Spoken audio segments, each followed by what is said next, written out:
A shy girl visits a gynecologist. Shockingly, her doctor is a young millionaire. The first time Emily Carter pushed open the glass doors of the women's clinic, her hands were shaking so badly she had to press them together against her chest. The smell of antiseptic, the soft hum of machines, and the quiet efficiency of the place made her heart race instead of calm down. She had rehearsed this moment for weeks, yet now that she was here, every step felt heavier than the last, as if the floor itself was testing her courage. This wasn't just a doctor's visit. For Emily, this was a confrontation with years of fear, shame, and silence she had carried alone. Before the story goes any further, take a second and ask yourself this. Do you believe in kindness, second chances, and quiet courage that no one sees?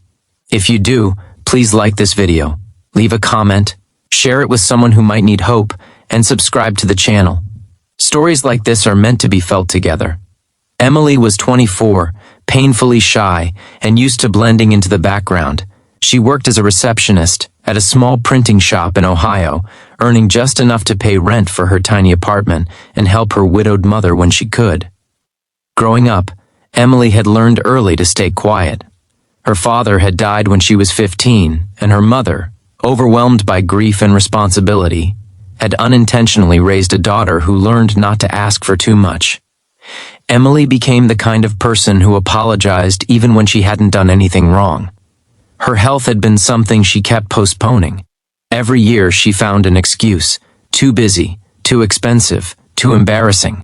The idea of visiting a gynecologist filled her with dread she couldn't explain. It wasn't just modesty. It was the vulnerability, the fear of being judged, the terror of being seen too closely. But lately, her body had been sending signals she could no longer ignore. Pain, irregular symptoms, sleepless nights spent Googling. Possibilities that only made her anxiety worse. Eventually, fear of the unknown became stronger than fear of the visit itself. The clinic was modern, clean, and quiet, with soft blue walls meant to soothe. Emily sat on the edge of a chair in the waiting room, clutching her purse like a lifeline. Around her, other women flipped through magazines or stared at their phones, seemingly calm, seemingly brave. Emily wondered how they did it. She wondered if they were hiding fear as well, or if she was the only one who felt like running away. When her name was finally called, her heart nearly jumped out of her chest. She followed the nurse down a hallway, each step echoing too loudly in her ears. The exam room was softly lit, with neatly arranged instruments and a padded examination table that looked far more intimidating than it probably was. Emily sat down, trying to control her breathing, reminding herself that she was doing the right thing. Then the doctor walked in, and everything she had prepared herself for shifted. He was young, younger than she expected, tall, well-groomed, with calm eyes and a presence that immediately commanded the room without feeling intimidating. His name badge read Dr. Michael Reynolds. What Emily didn't know yet was that Michael Reynolds was not just a respected gynecologist, but also a self-made millionaire, the founder of a rapidly growing chain of women's health clinics across the United States. He had sold a healthcare technology startup in his late 20s and could have retired comfortably, but instead, he chose to practice medicine full-time. Emily noticed none of that at first. What she noticed was the unexpected gentleness in his movements and the way he seemed fully present, as if there was nowhere else he needed to be. Her nerves didn't disappear, but something softened. She felt seen, not examined, a subtle but powerful difference. As the appointment progressed, Emily struggled internally. Her body was tense, her thoughts racing. Years of anxiety surfaced all at once. She felt foolish for being so scared, ashamed for not taking better care of herself sooner. But Michael moved at her pace, explaining each step carefully, never rushing, never dismissing her discomfort. In that quiet room, Emily felt something unfamiliar: safety. The examination itself was clinical and respectful, but emotionally overwhelming for Emily. She stared at the ceiling, blinking back tears she didn't fully understand. It wasn't pain that made her emotional. It was relief. Relief that she had finally come. Relief that she wasn't being judged. relief that she wasn't alone in this moment. Afterward, when she sat wrapped in a thin blanket, Michael reviewed her results with careful honesty. There were issues, but nothing life-threatening. Treatable conditions that had worsened only because they had been ignored for too long. Emily felt a wave of regret crash over her. She wondered how many nights of worry she could have avoided if she had faced this sooner. As Michael explained treatment options and next steps, Emily noticed something else. He wasn't talking down to her. He wasn't rushing through medical jargon. He was meeting her where she was, aware of her fear, respecting her intelligence, and acknowledging her emotions without making her feel weak. What Emily didn't say, but deeply felt, was how rare that kindness was in her life. Over the following weeks, Emily returned to the clinic for follow-ups. Each visit became slightly easier. The building that once terrified her started to feel familiar. The chair in the waiting room no longer felt like a place of judgment, but of progress. And slowly, without realizing it, Emily's confidence began to grow, not because everything was suddenly perfect, but because she was taking care of herself for the first time in a long while. She also began to notice changes beyond her health. She started speaking up more at work. She applied for a better position instead of assuming she wasn't good enough. She even joined a small community group, something she had always been too nervous to do. Facing her fear at the clinic had unlocked something inside her. If she could do that, maybe she could do more. Meanwhile, Michael Reynolds carried his own quiet burdens. Despite his wealth and success, his life wasn't the glossy dream people imagined. He had grown up in a low-income neighborhood, raised by a single mother who often skipped her own medical appointments to save money. Her untreated illness eventually took her life, a loss that shaped every decision Michael made afterward. His clinics weren't just businesses, they were promises. Promises that no woman would feel unseen, rushed, or unworthy of care because of fear or finances. Emily never knew those details, but she felt the impact of them in every appointment. The clinic offered flexible payment plans, extended consultation times, and an atmosphere that prioritized dignity. For someone like Emily, those choices changed everything. Months passed. Emily's health improved steadily. The pain subsided, her energy returned, and with it, a sense of ownership over her own life. She began to understand that being shy didn't mean being weak, and needing help didn't mean failing. One afternoon, as Emily left the clinic after what would be her final scheduled visit for a while, she paused in the hallway. The fear that once dominated her had been replaced by gratitude. This place, this experience, had marked a turning point, not because of wealth or status, but because of compassion. Stories like Emily's rarely make headlines. They don't involve dramatic rescues or overnight transformations. They are quiet victories. A young woman walking into a clinic despite her fear. A doctor choosing empathy over efficiency. A life gently redirected toward hope. As this story begins to draw toward its ending, let me ask you something heartfelt. If Emily's journey moved you even a little, if you felt her fear, her courage, or her healing, please take a moment to like this video, share it, and subscribe. Your engagement helps stories like this reach people who might be standing outside their own glass doors, afraid to step in. And before the final moments, here's a special request. Please comment below what part of Emily's story resonated with you the most, or share your own experience of facing a fear you once avoided. Emily Carter walked out into the afternoon sunlight, shoulders a little straighter than before. Life hadn't magically become easy. She still had bills, worries, and moments of doubt, but she had learned something powerful. Caring for herself was not selfish. Asking for help was not shameful.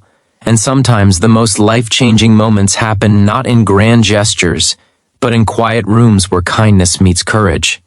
If this story touched your heart, if it reminded you of your own struggles or victories, please engage with this video. Your support keeps these stories alive, and your presence here matters more than you know. Emily thought the chapter had closed when she stepped into the sunlight that afternoon, but life had a quieter, deeper continuation waiting for her. The weeks that followed her final appointment were filled with subtle changes that only someone who had lived in fear could truly recognize. Emily began waking up earlier, not because anxiety pulled her from sleep, but because she felt rested.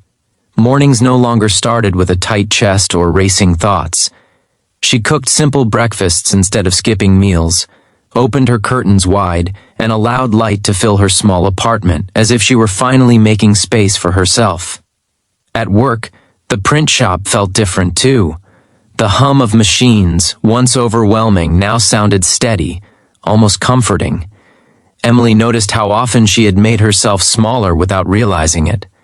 She had always accepted extra work without complaint, avoided eye contact in meetings, and convinced herself that silence was safer. But something inside her had shifted. The same courage that carried her into that clinic began showing up in unexpected moments. She voiced an idea during a staff meeting, her hands trembling slightly but her words clear. When her supervisor nodded and wrote it down, Emily felt a quiet surge of pride that stayed with her all day. Her relationship with her mother changed as well. One evening, while washing dishes together, Emily spoke honestly about her health struggles for the first time. Her mother listened, eyes filling with regret and tenderness, realizing how much her daughter had carried alone. That conversation didn't erase the past, but it built a bridge between them, one made of understanding instead of silence. Emily learned that vulnerability, though terrifying, could also be healing. Meanwhile, Dr. Michael Reynolds continued his work with the same calm dedication, unaware of how deeply he had impacted Emily's life. To him, she was one of many patients, yet each woman represented the promise he had made long. He expanded clinic hours, funded outreach programs for women who avoided care out of fear, and quietly covered treatment costs for patients who couldn't afford them. His wealth had given him choices, and he chose purpose over comfort every single day. What neither of them expected was how their paths would cross again in a different way. Months later, Emily attended a local community health seminar, encouraged by a coworker who knew she had become passionate about women's wellness. Sitting near the back, Emily listened intently as speakers discussed preventative care, mental health, and the importance of breaking stigma. When the final speaker was announced, her heart skipped. It was Dr. Michael Reynolds. From the stage, Michael spoke not as a wealthy entrepreneur, but as a son who had lost his mother too soon. He talked about fear, neglect, and the silent suffering many women endure. His words were steady, but filled with quiet emotion. Emily felt tears gather as she realized he wasn't just talking about statistics. He was talking about people like her. For the first time, Emily saw him not as a doctor in a clinic, but as a human being shaped by loss and compassion. She understood then why his presence had felt different. Kindness wasn't an act for him. It was a mission. After the seminar, Emily stood near the exit, debating whether to leave. Her old self would have slipped out unnoticed, but the new Emily stayed. When she finally approached him, her voice was soft but confident. She thanked him for his work, for creating spaces where fear could turn into hope. Michael listened carefully, recognizing her only gradually, then fully. He smiled, not with surprise, but with affirmation, as if seeing the outcome of something meaningful. That brief exchange didn't change the course of their lives dramatically, but it sealed something important for Emily. She realized that her growth wasn't dependent on anyone else's approval. It came from facing fear, from choosing herself, from allowing care into her life. Inspired, Emily made a decision that once would have seemed impossible. She enrolled in evening courses to study medical administration, hoping one day to work in healthcare advocacy. She wanted to be part of the system that helped women feel safe, informed, and respected. The path was challenging, filled with late nights and moments of doubt, but she kept going. Every time fear crept in, she remembered that trembling girl who had pushed open the clinic doors and survived. Years passed quietly, beautifully. Emily didn't become famous. She didn't become rich, but she became whole. She eventually found herself working for a nonprofit partnered with women's clinics across the United States, helping design patient-centered care programs. On some days she walked through clinics that reminded her of where she once sat, nervous and afraid. And every time she saw a shy woman clutching her purse in a waiting room, Emily offered a gentle smile, hoping it might make the moment a little easier. Life came full circle in the most unexpected ways. If this continuation of Emily's journey touched you, if it reminded you that healing doesn't end with one brave step but grows through many quiet ones, please like, share, and subscribe. Stories like this matter because real people are living them every day. And before this story closes completely, take a moment to comment below. Tell us about a time you faced something that scared you, or a moment when kindness changed your path. Your words may be the courage someone else needs. Emily Carter never became fearless, but she became brave enough, and sometimes that is more than enough.